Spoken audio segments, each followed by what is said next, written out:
মানস অভয়াৰণ্যটো এইটো অকল অসমৰ নহয়, ভাৰতৰ নহয়, পৃথিৱীৰে ৰাষ্ট্ৰীয় উদ্যান হ'লেও ইয়াত যিখিনি প্ৰজাতিৰ মানে জীৱ জন্তু ৱাইল্ড লাইফৰ আছে, চৰাই চিৰিকটি আছে, সেইটো ক'তো দেখিবলৈ পোৱা নাযায়।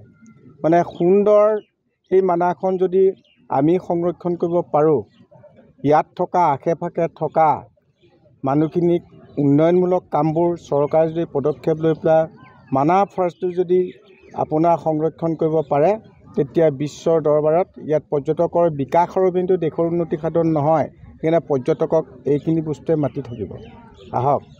কাৰণ আমাৰতো বহুত আছে ভাৰতৰ, কিন্তু উন্নত দেশবিলাকৰ নাই।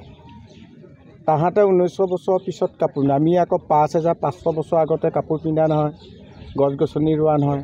তো ভাৰতৰ 140 কোটি মানুহক সেইকাৰণে বেয়া পাব নাজানো। সেয়ে সংবাদ মাধ্যমৰ যোগেদি এই যে মানাহ অভয়াৰণ্যটোত যে প্ৰকাশ পাব লাগে, ইণ্টাৰনেশ্যনেলত এইটো অন্তৰ্ভুক্ত হৈ পেলাই দেশ আৰু জাতিৰ উন্নতি কৰিব পাৰে, তাৰ উদাহৰণ মানাহ ফৰেষ্টত আছে, বহুতখিনি আছে বিলুপ্ত পৰ্যায়। সেইকাৰণে গৌৰৱ অনুভৱ কৰোঁ।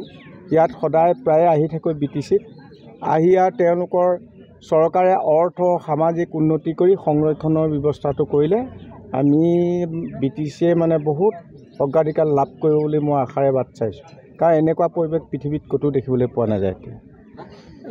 গছ থাকিলেহে মানুহ থাকিব বুলি আপুনি যিটো আপোনাৰ হয়, সেইটো পৃথিৱীত আগত মানুহ জন্ম হোৱা নাই। আগতে গছ গছনি, চৰাই চিৰিকটি, জীৱ জন্তু, চৰাই চিৰিকটিবোৰ আগতে জন্ম হোৱা, আমি পিছত জন্ম হোৱা। আমি আৰু পিছত জন্ম লাভ কৰি গোটেই পৃথিৱীক আমি ধ্বংস কৰিছোঁ, মানে প্ৰকৃতি ধ্বংস কৰিছোঁ। আৰু জলবায়ু পৰিৱৰ্তন হৈছে, COVID-19 হৈ গৈছে, বাপেক মৰিলেও চুব নোৱাৰে, মাক মৰিলেও চুব নোৱাৰে, এইটো পৰ্যায়লৈ গুচি আহিছে। সেইকাৰণে পৃথিৱীলৈ ভাবুকি আহিছে। এতিয়া আহকচোন, পৃথিৱীখন সেউজীকৰণ কৰা প্ৰত্যেকজন 800 কোটি মানুহে কৰ্তব্য। কাৰণ পৃথিৱীৰ কোনো এখন দেশত শিক্ষানীতিত পৃথিৱীক ভাল পাবলৈ নাই, নথকাৰ ফলত জলবায়ু পৰিৱৰ্তন হৈছে, COVID-19 আহি গৈছে। সেইটো বিশ্ববাসীক সোঁৱাই দিছে, এনেকৈ কৰিলে এনেকৈ হয়, এনেকৈ তেনেকৈ কৰিলে। সেইকাৰণে এতিয়া এৱাৰনেছটো সেইটোৱে, পৃথিৱীয়ে সকলো দেশে কৰিবই লাগিব। সেইকাৰণে মই এটা প্ৰজেক্ট খুলি লৈছোঁ মোৰ তাতে, সেইটোত বিশ্বৰ সকলো ছাত্ৰ ছাত্ৰীবিলাক PhD ল'বলৈ আহে।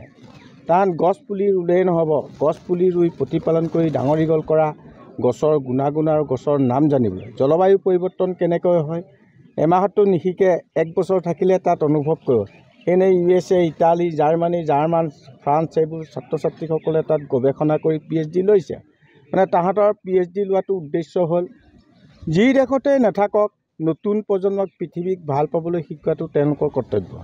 সেইকাৰণে তাত PhD লোৱাখিনিক সেইখিনিয়ে অনুসৰণ কৰাত সেইটো এতিয়া সেইকাৰণে বিশ্বৰ সকলো দেশে আঁকোৱালি লৈছে। ভাৰতবৰ্ষই কৰিবই লাগিব। ভাৰতৰ পপুলেশ্যনটো বিশ্বৰ ভিতৰতে বেছি। আমি সেইকাৰণে গ্ৰীণ ইণ্ডিয়া, খালী ঠাইবিলাক আমি ফিল আপ কৰিব লাগে, প্ৰত্যেকজন ব্যক্তিয়ে কৰিব। সেইকাৰণে এতিয়া নতুন প্ৰজন্মৰ যিখিনি ছাত্ৰ ছাত্ৰী আছে, তেওঁলোকক আগত জন্মতিথিত কি কৰিছিল, কেক কাটিছিল। এতিয়া কেকৰ বুলি এজোপা গছ পুলি ৰুব লাগে, আৰু যিমান বন্ধু বান্ধৱী মাতিব এজোপা গছ পুলি দি সংৰক্ষণ কৰি ডাঙৰ প্ৰতিপালন কৰিলে সোনকালে ইণ্ডিয়া গ্ৰীণ হৈ যাব।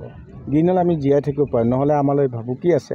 সেইকাৰণে এই আদৰ্শটো ৰাষ্ট্ৰীয় শিক্ষানীতিত 24 বছৰ লাগিব।